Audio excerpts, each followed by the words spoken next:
அனைத்து இந்திய அண்ணா திராவிட முன்னேற்ற கழகத்தினுடைய வரலாற்றிலே பொறிக்கப்பட வேண்டிய ஒரு முக்கியமான நிகழ்வாக அமைய போகிறது.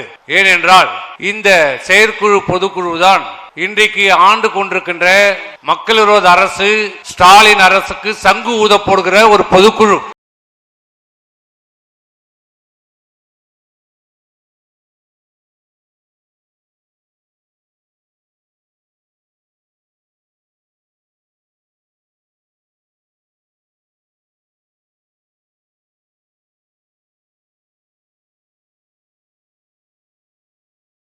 இந்த மண்டபம் நம்முடைய அனைத்து இந்திய அண்ணா திராவிட முன்னேற்ற கழகத்தினுடைய வரலாற்றிலே பல்வேறு சிறப்பான நிகழ்வுகளை சந்தித்திருக்கிறது. குறிப்பாக அம்மாவின் மறைவிற்கு பிறகு இந்த 5 ஆண்டு காலத்திலே இந்த அனைத்து இந்திய அண்ணா திராவிட முன்னேற்ற கழகம் இருக்குமா இருக்காதா, 2ஆக போய்விட்டது, 3ஆக போய்விட்டது, 4ஆக போய்விட்டது. அவர் போய்விட்டார், இவர் போய்விட்டார். அதனால் இந்த இயக்கம் காணாமல் போய்விடும், வெற்றி பெறாது, வெற்றி பெறுவதற்கு வாய்ப்பே இல்லை என்று தினந்தோறும் இந்த ஆளும் திராவிட முன்னேற்ற கழக அரசு ஸ்டாலினுடைய அரசு பல்வேறு பொய்யான கட்டுக்கதைகளை இன்றைக்கு பரப்பிக் கொண்டு வந்திருக்கிறது. அதற்கு துணையாக இந்த ஊடகங்களும் பத்திரிகை துறையிலும் முழுமையாக விலை போய் இப்போது மட்டுமல்ல, ஏதோ அனைத்து இந்திய அண்ணா திராவிட முன்னேற்ற கழகத்தை மாண்புமிகு அம்மாவுடைய மறைவிற்கு பிறகு இந்த 5 ஆண்டு காலத்தில் தான் நம்மை கல்லெறிகிறார்கள் என்றில்லை.